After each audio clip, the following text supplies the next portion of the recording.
If you're using the Edgewonk trading journal and you want to instantly understand what is really driving your trading performance and your trading behavior, then this new feature is for you. The newly developed EdgeFinder is the most impactful innovation in the Edgewonk trading journal in over 10 years. This new feature automatically analyzes your trading journal every Sunday, and it highlights your strongest and your weakest areas and patterns without you having to dig through countless tabs and metrics. By organizing your trading data into 6 core categories covering trading behavior and performance, the EdgeFinder gives you immediate clarity on what is working, what is not, and where your biggest opportunities for improvement are. So let's take a look at the EdgeFinder in action, and let's dive into this user journal with real trading data. And we want to see how the EdgeFinder can support our analysis.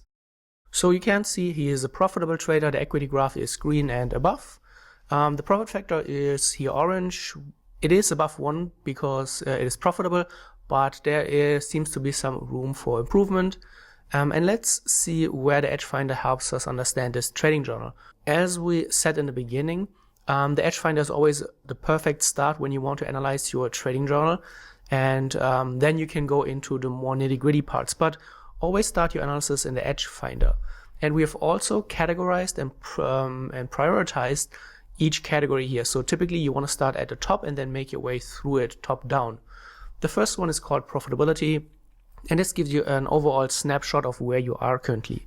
Clearly the trader is currently profitable, so this is green. The EdgeFinder runs every Sunday. You can see it here, 1 p.m. UTC. So every Sunday at 1 p.m. UTC this will all update, and then you will also see how your trading is developing based on your previous week and then the current statistics. So let's go into profitability, and we can see here expectancy, reward to risk ratio, and the win rate. His expectancy is above 0. This is required to be a winning trader. If your expectancy is below 0, then this would mean you have a losing system. The reward to risk ratio currently is at 1.4, unchanged from last week. And what we have added here is the required win rate to break even. So based on the 1.4 reward to risk ratio, you can calculate the required win rate, right? So he would need, based on 1.4, at least a 42% win rate to break even. Currently, he is at 47%. And with those metrics here, he is now having a profitable system. The closer his actual win rate is coming to this 42.1%, the closer he's becoming to a break-even trader. So ideally, you want to see a gap, and a high gap, a large gap between the required win rate and your actual win rate. And then here we have the same, just reversed. We have his actual win rate is 47%. And based on the 47%, you need to have at least a required reward to risk ratio of 1.1 to break even. If the trader is having trades where he's going for 1.1 reward to risk ratio, that would only allow him to break even.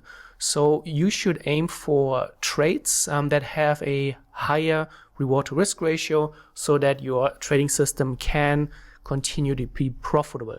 So this is the first very important snapshot and insight into this trader's performance, and it helps them understand the trades that he should be looking for. Next, this is a very helpful metric. It is very unique to Edgewonk. You will not find this anywhere else. It's the true system edge. And we've talked about this in many podcasts. We've talked about this in many reviews that we did over the past years. And most traders only look at their performance and they see, like in this example here, I have a 9.69% return of my system. So my system is giving me this amount of money, right?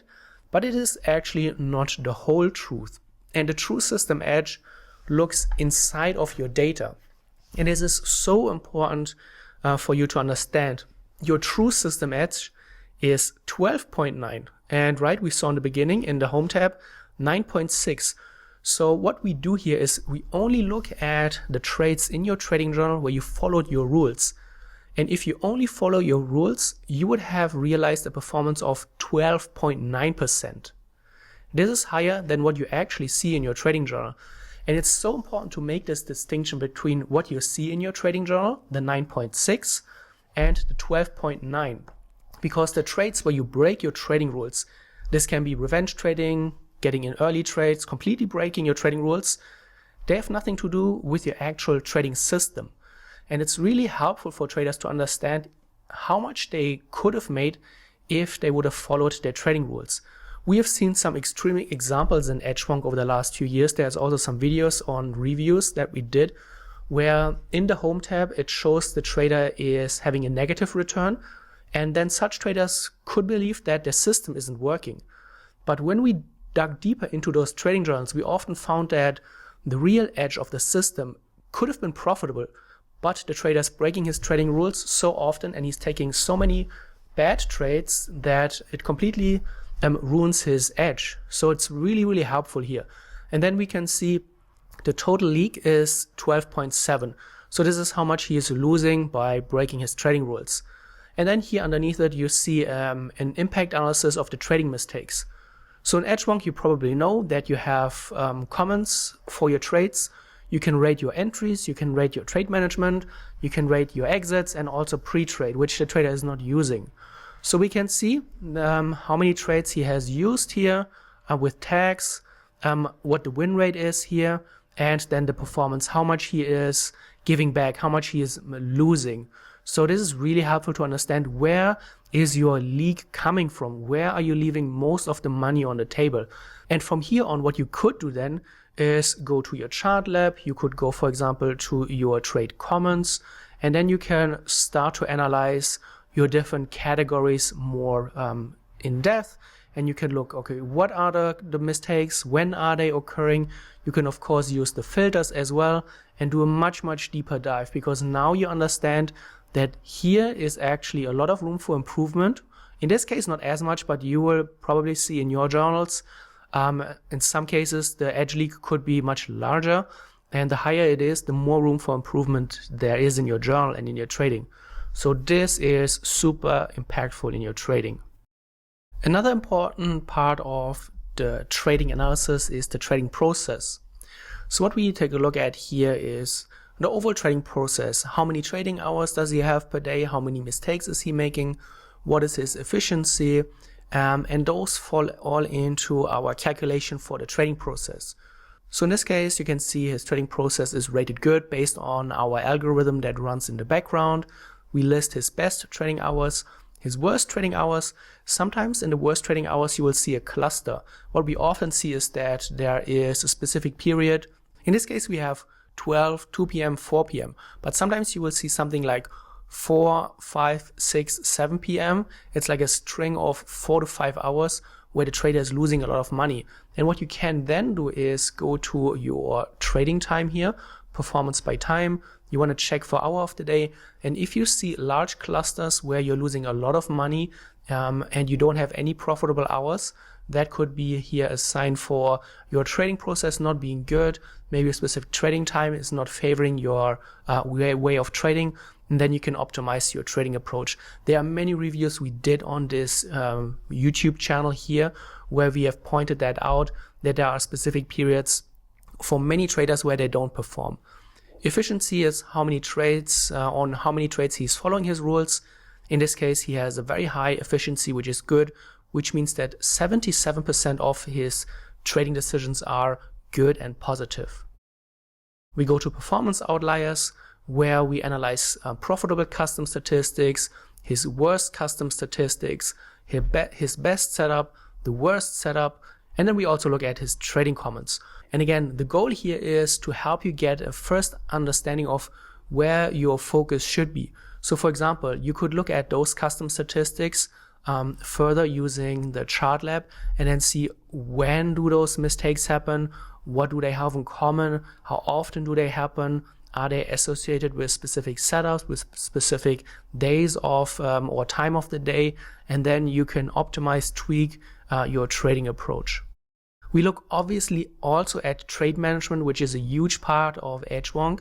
So we look at the trade management impact, minus 14.79. What does this mean? We go again to our chart lab and we get this number from our trade management graph. You can see minus 14.79. This corresponds to this red line. It shows how much money the trader is losing by actively managing his trades. And you can see the trader should investigate here because his potential performance, the one in green, is above his actual performance, meaning that potentially the trader could have made much more money and he is mismanaging his trades. So this definitely needs to be a focus part of this trader to audit his trade management. And typically what we have seen is that this means closing winning trades too soon or letting losses run too long. There are a few other things like the average drawdown. We'll make a separate video on that. And then here at the bottom, of course, we also need to take a look at our risk management. This is his return to drawdown ratio. It is rated yellow, which is just in between good and bad. So it's an okay figure, but the trader would do much better if he would be able to improve his return to drawdown ratio. And then you can also see here a development of your return to drawdown ratio based on a few different periods that we have selected here. So you can see based on the last 30 days, the return to drawdown ratio is -1. And you can see that for some reason, the return to drawdown ratio has become worse and worse over time. So this is definitely something that the trader should also look into more, because it shows that there is something going on in his trading that could need a lot of improvement, and it would then boost his trading performance. So you can see, very helpful feature. And again, the goal here is to just, when you log into your trading journal, you just want to quickly understand where you are. You look at those different categories. You could start with only what is red and what is yellow, because that's where you have the biggest room for improvement. So you could just jump in here. You look at your trade management, you see, okay, there's something wrong here. What can I do here? What is going on?